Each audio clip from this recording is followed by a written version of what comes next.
Side खबरों के लिए सब्सक्राइब करें फ्लेम मीडिया और उसके बाद बेल आइकन को प्रेस करें ताकि सबसे पहले आपको मिले एक्सक्लूसिव खबरें।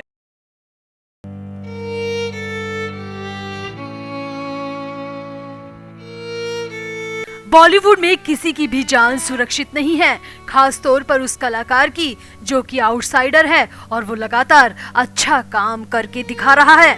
सुशांत सिंह राजपूत के जाने के बाद जो हुआ उसे तो पूरी दुनिया ने देखा। दिव्या भारती के साथ जो हुआ वो भी शायद ही कोई भुला सकता है। और अब ऐसे ही एक और कलाकार की अचानक हुई मौत ने सबको हिला दिया।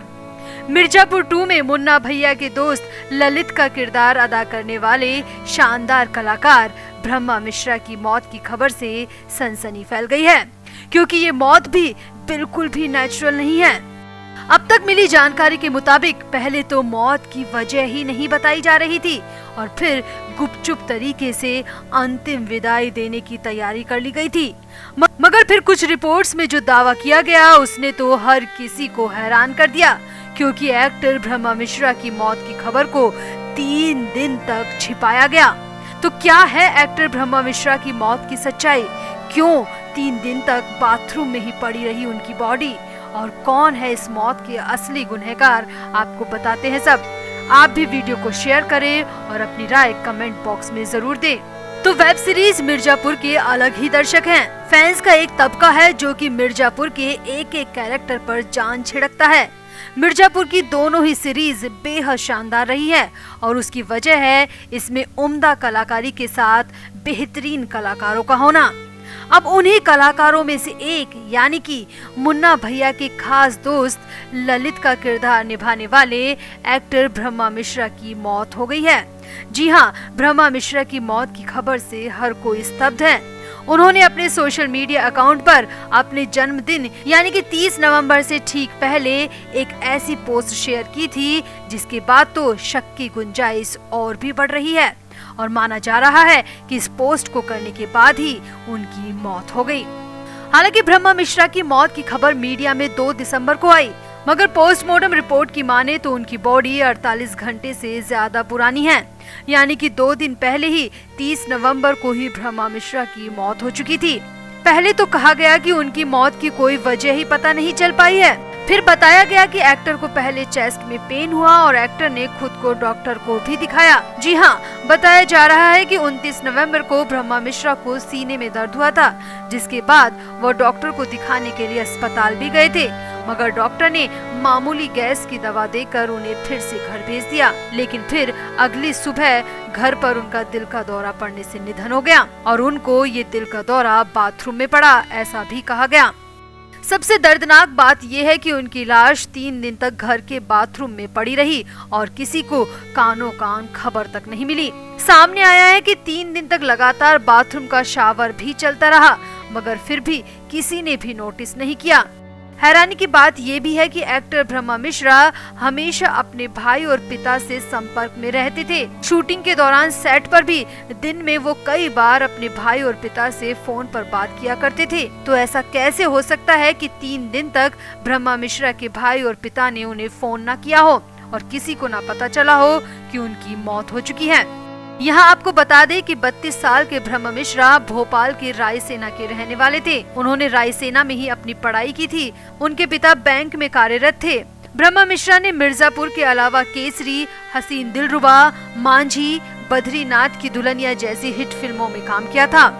ब्रह्मा ने साल 2013 में चोर चोर सुपर चोर नाम की मूवी से बॉलीवुड डेब्यू किया था और उनकी आखिरी फिल्म 2021 में तापसी पन्नू के साथ आई हसीन दिलरुबा रही। मुंबई में संघर्ष के दौरान भी उन्हें कभी भी फाइनेंशियल क्राइसिस का सामना ही नहीं करना पड़ा, क्योंकि उनके पिता और उनके बड़े भाई संदीप उन्हें हमेशा सपोर्ट किया करते थे, पल पल की जानकारी लेते थे, पैसे भिजवाया करते थे। मतलब ब्रह्मा मिश्रा की जिंदगी में जो कुछ भी हो रहा था उसकी जानकारी उनके पिता और बड़े भाई को हमेशा रहती थी।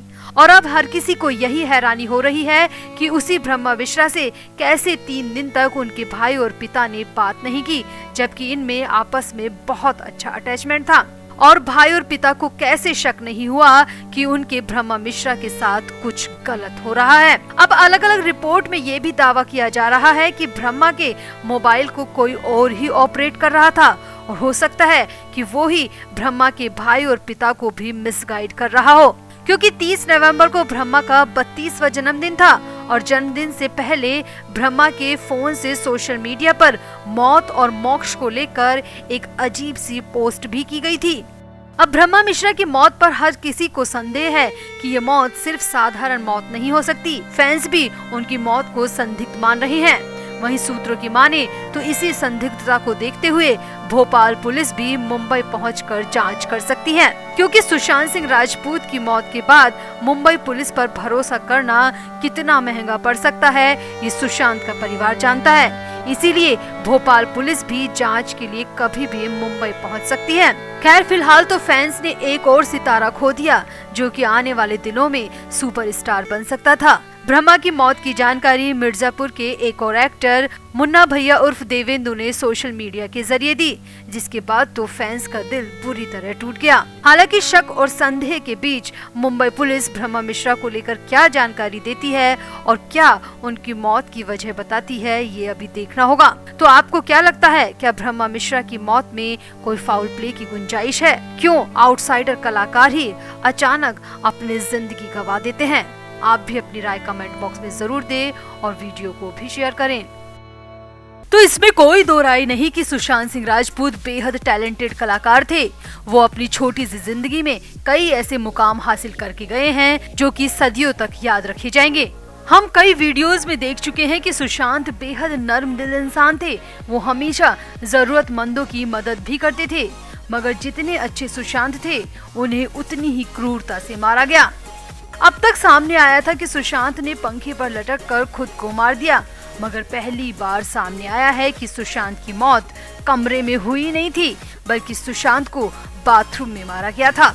जी हाँ, बेहद चौंकाने वाला और सिरहन पैदा करने वाला ये खुलासा बीजेपी नेता और केंद्रीय मंत्री नारायण राणे ने किया है। नारायण राणे पहले भी कई बार सुशांत सिंह राजपूत और दिशा सालियान को लेकर कई खुलासे कर चुके हैं, मगर इस बार जो राणे ने कहा उससे हड़कंप मच गया और एक बार फिर से महाराष्ट्र सरकार में हलचल देखने को मिल रही है। दरअसल नारायण राणे मुंबई में एक कार्यक्रम में पहुंचे थे, जहां कार्यक्रम का टॉपिक था महिलाओं पर होने वाला अत्याचार, और नारायण राणे भी महिलाओं पर अत्याचार के खिलाफ ही बोल रहे थे।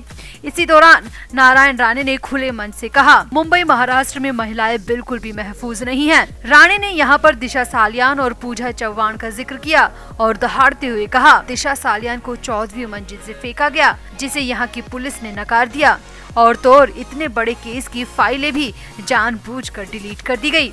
राणे ने कहा कि इसी तरह पुणे की उस छात्रा पूजा चव्हाण के साथ भी किया गया, जो कि एक राजनेता का शिकार बनी। राणे यहीं पर नहीं रुके, उन्होंने आगे कहा, महिलाएं तो छोड़िए, मुंबई में तो पुरुष और सेलिब्रिटी भी सुरक्षित नहीं है। मुंबई में साफ तौर पर गुंडा राज चल रहा है, जंगल राज चल रहा है। राणे ने कहा, सुशांत के मामले में तो पूरी तरह बर्बरता की गई।